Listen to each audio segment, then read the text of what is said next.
Hi, everybody. Happy Wednesday. I hope you guys are ready for Thanksgiving. It's tomorrow. Okay. So, in celebration of that, they have the holiday episode earlier, like I discussed. Okay. I like the way that YNR does it because they weave in a bit of story with the Thanksgiving. So, I enjoy that. Okay. So, By also, you can kind of tell where the soap is kind of going by who's invited to Christmas dinner or Thanksgiving and Christmas dinner. But you know, um, so Nate goes to Victoria's, the Newman branch, and so they're gonna get back together, which I kind of talked about before, and I said it was kind of a foregone conclusion. Although I didn't like it because they obviously had a problem with it before. So why don't they have a problem with it now? Is my only consensus with it. Okay. And then Kyle and Claire are going to get back together because I talked about this before too, a little bit. As of late, we have not seen Holden since beginning of November, like legit. Because the last episode he was in was a Halloween episode. And then he was brought in very sparingly to be like to make you think that he's thinking about Claire, but then he kind of dropped it really fast when he kind of like it seemed like to me that he gave up on the relationship when he didn't get a positive response from Claire. And he's like, I understand, I understand. So, yeah.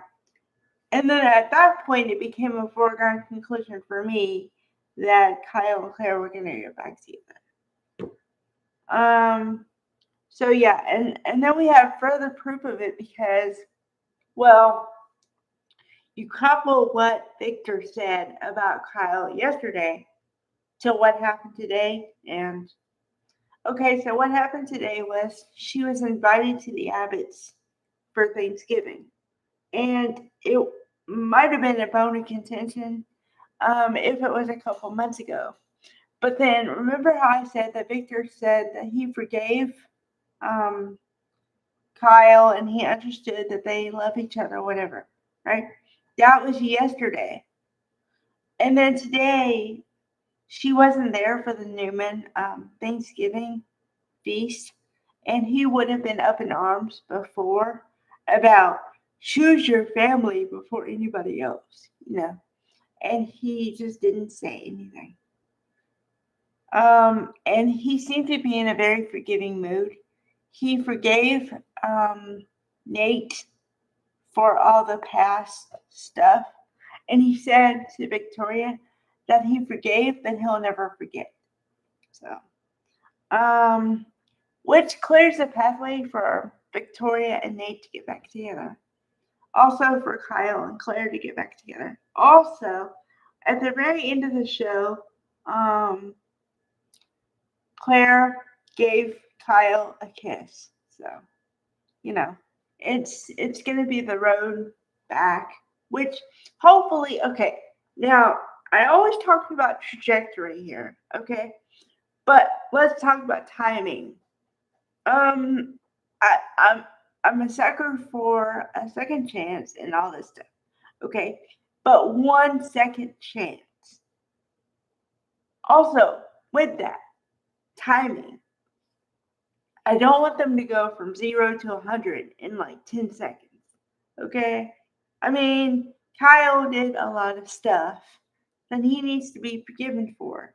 And it's not a matter of you don't hold on to grudges. That's another side of it. But all the stuff he did take time to get over. So I don't want it to be like, okay, well, they spent Thanksgiving together and now they're just back together. No, no.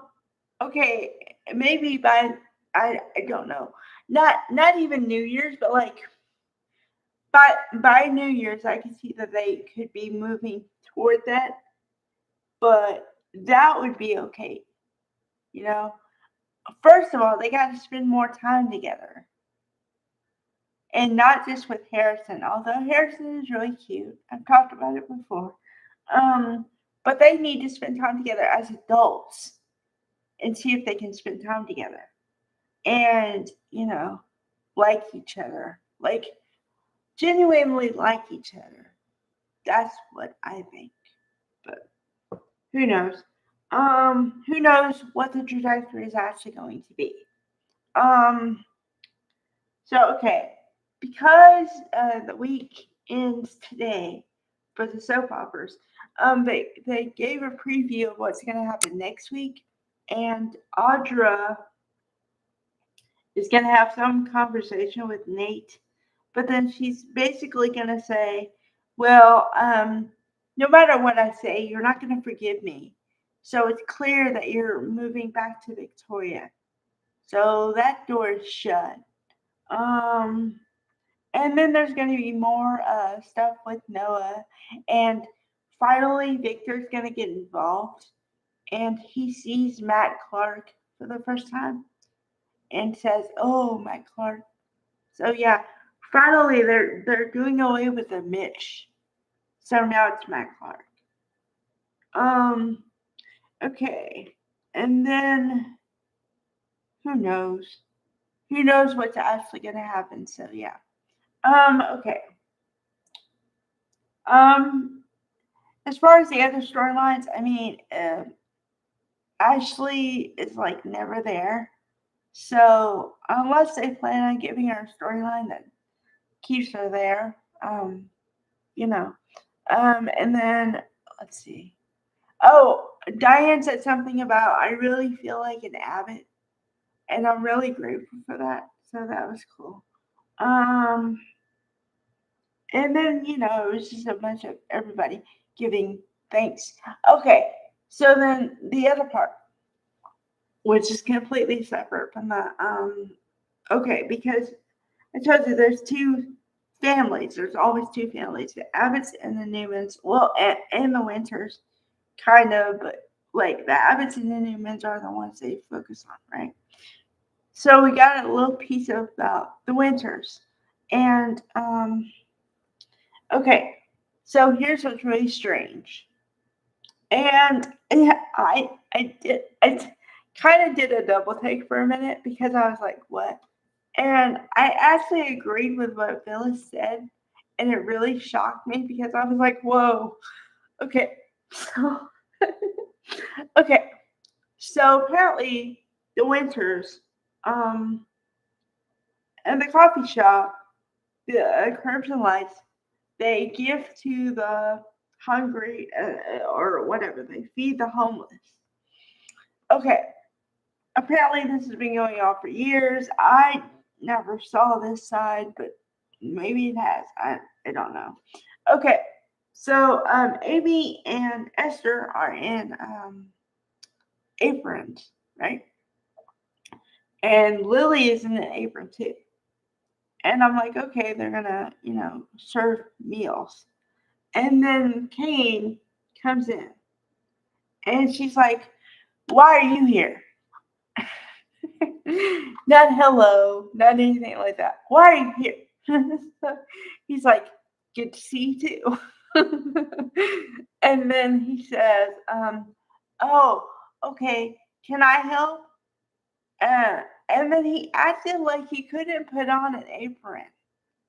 Really weird. Okay, a grown man acts like he can't put on an apron by himself. Weird. Which oh, okay. Now I I try not to play devil's advocate all the time because but this one was like, okay, he's clearly I was thinking two things at the same time.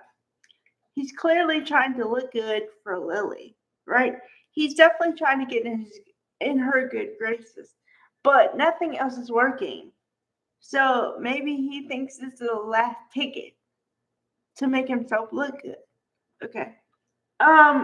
You couple that with if someone has to tie off your apron, you have to get bodily close for a second. So that's what I was thinking. So then, okay, here's where Phyllis and I agree. They literally put in the dialogue for her to say, wow, I didn't think I'd actually see it. You're acting like a puppy dog when you're around her. You act like you can't even put on an apron. And you act like, how can I help? And come on, you're not that nice guy. You're just trying to be look like a good guy to her. I'm like, whoa, that's exactly what I said. I was like, wow, okay, Phyllis and I are sharing the same brain for a minute. Strange. Oh, okay. Yeah, but yeah. Uh, so, oh, but then here's the coup de grace. And I'm sorry, I didn't mean for it to be this long of video. Okay. She says, Phyllis says to Kane, you told me that you want to make a change and that you want to live your life differently, but then you get treated like that. So obviously you think you deserve it, or I don't know what. And then she threw down the hammer and said, well, you got to pick a side. Either pick that life or pick with me. And I'm like, what? I always say this, okay? Never put somebody in a situation where they have to have an ultimatum because nobody in their right mind likes an ultimatum.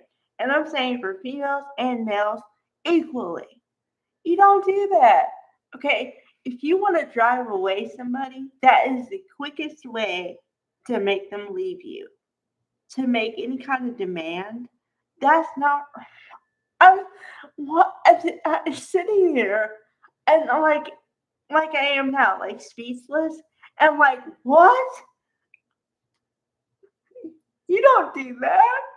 I was like, okay, well, -1 for Phyllis. Oh, but then again, I don't know. Lily is kind of naggy, so maybe they're even. I don't know. I really don't know how the storyline is gonna go. I really don't. And I usually have a sense for these things. This time, no clue. So, yeah, okay. Bye, everybody.